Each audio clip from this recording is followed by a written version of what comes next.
Hey, so I've started this video twice already, so we'll see if this one works. First of all, I got a sunburn. It felt good when it was happening. A little bit irritating now, but hey, it's well worth it. It's just like the pain of a tattoo, and then later you got the, whatever. It's awesome. I got the good. Yeah, I got something that shows that I went through it, but I got the good. I'm good. I also went for a walk with somebody yesterday that I have not seen for 15 years. And many years before that, I hadn't seen them. So I've seen them once in, I don't know, 25 years, maybe more. I don't know exactly. But it's been 15 years since we went out to eat in California because he was in the military, and we were in Oceanside, and we visited with him there. But so good to see you, Victor. Oh my gosh. Just like old times, man. It was just like one of those things where you just, and you just start into a conversation because you know this person. Even after all these years, it was so easy to talk to you, and so good to hear your voice and all that stuff. So, hey, good to see you, buddy. Love you, man. We noticed some stuff yesterday, and it got in the news after we were out there. We were at, we walked from Jumpin' Java to the end of the pier and back to Jumpin' Java, so that's like 3 miles. Great. Good for me. I haven't walked in a long time, so it was good. And allergies and asthma kept at bay pretty much. I didn't have too many issues. I was breathing pretty heavy at times, but it wasn't too bad.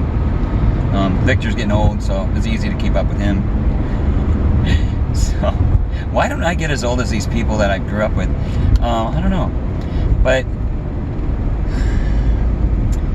there's a thing, guys, and I hate to talk about the whole virus thingy again, but I'm gonna, just because this is a deal, and I can't ignore it. It's just bothering me. We went from Jumpin' Java to the end of the pier, and we saw a lot of people that were social distancing, and a lot of people that weren't, and everybody seemed to be okay with that. And I'm telling you, I was there, and I didn't see anybody that was griping and moaning because people were getting too close, or anybody that was trying to make people be too close, or I didn't see people even fighting with the people who were getting too close. Everybody seemed to be just enjoying the day, enjoying the sunlight, and soaking it up, hence my forehead. So, and then I get home, and I'm not home very long, and I see that they've shut down Grand Haven State Park as far as cars going in, because there's too many people gathered together. Whatever side you're on when it comes to that spectrum of, social distancing and not social distancing, whatever, can you just listen to me from, say it's a neutral standpoint? I mean, I have my opinions, but people are gonna gather. They're done, okay? Not going to be able to put them back in the box once they get out. It's like Pandora's box. Everybody's out now. They're not going to go back in. It's not going to happen. So closing down the parking part of the state park is only hurting the people, well, not only, but it is hurting the people that were abiding by social distancing, especially elderly people that's their only sunlight. They go there, they park one car width apart from the other car next to them. I've been out there a couple times like that, and everybody's really abiding by what they're supposed to be, and even people that get out of their car are still making sure they have good distance from other people. It's been nice. So those people are getting punished just along with everybody else. And it is punishment. It may not seem like punishment to people who want to social distance, but people who don't want to, they're being punished for having a gathering. But my point is to you is they're gonna gather somewhere regardless. You know what I mean? Closing down one spot is just going to gather them in another spot. And, I mean, you mark my words, that's what's going to happen. But, again, I'm not saying one way or the other about, I'm not taking sides on that. I'm just saying that's what's going on. That's what will go on. But,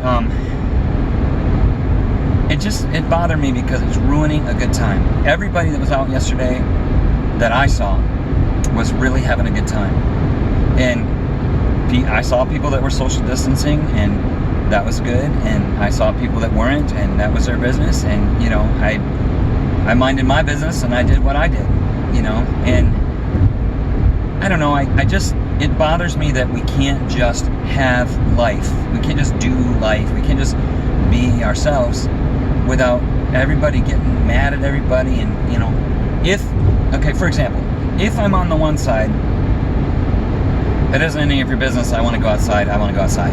And you mind your own business. You want to stay in forever, you stay in forever. Or on the other side, you people are idiots for being out there. You're going to make everybody sick. You don't have any right to do that. You guys suck. But there's legitimacy to both of those arguments. One is there is a school of thought which is done by doctors and scientists, you know, so you can't just say, well, science says this. Science says a lot of things. It depends on which side of the argument you're on. There's people that say both things. I mean, there's scientists and doctors on one side, there's scientists and doctors on the other side, and there's scientists and doctors on the middle. So you can't, you know, if you can use statistics and notes and articles, and I can too. If I'm whatever side you're on, I can take the other side. But my point is that there's so much going on already that maybe we should not be hating on each other. Maybe if you think that the people out and about are going to make you sick, if you're staying home and doing what you say you're doing, how are they going to make you sick? And you know what I'm saying?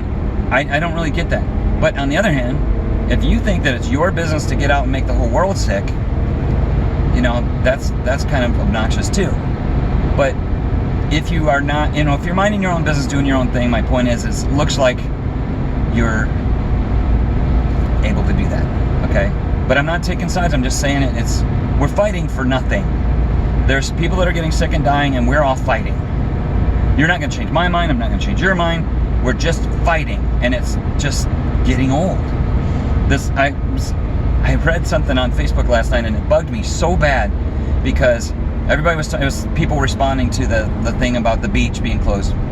And this one woman who apparently is a nurse, she works for a trauma center. She didn't say which one. She works for a trauma center, and there had been a lot of discussion back and forth, some arguing, but mostly discussion back and forth about whether or not it was a good idea to get out and do things. And she didn't think it was a good idea for people to get out and do things. She thought that there's going to be, you know, a huge uprising in new cases very soon because of the beach. And she said, and I'm just going to sit back and laugh while I collect my dollars when you come into my trauma center. And I was like, that woman should be fired on the spot. I certainly don't want to wind up in her trauma center for anything, because she's going to sit back and laugh and collect her money. You know, if that's your attitude, I will take sides on that. If that's your attitude, you got no business being in the medical field, because you're supposed to be able to treat anybody without prejudice. You know, I mean, look at it a different way. What if I was a black man and I came in? Would you sit back and laugh and collect your dollars? What if I was, you know, any nationality, fill in the blank? Would you just sit back and collect your dollar, laugh at me because I'm not worth anything to you? That's my reality right now. That's what I'm thinking is, people, it's gone too far. Do what you want to do. I don't care. I really don't. I'm beyond caring about what you're doing. I care about the world. I care about us, and I care about the infighting, all the stuff that's happening amongst ourselves. To me, is maybe even more deadly than the virus. Because if we all get well from this virus, what are we going to have left? A big steaming pile of baloney? Because we've wrecked each other, we've had so many relationship breaks and burnt bridges, we're going to just have a big pile of ash there? What's going to happen? Think about that.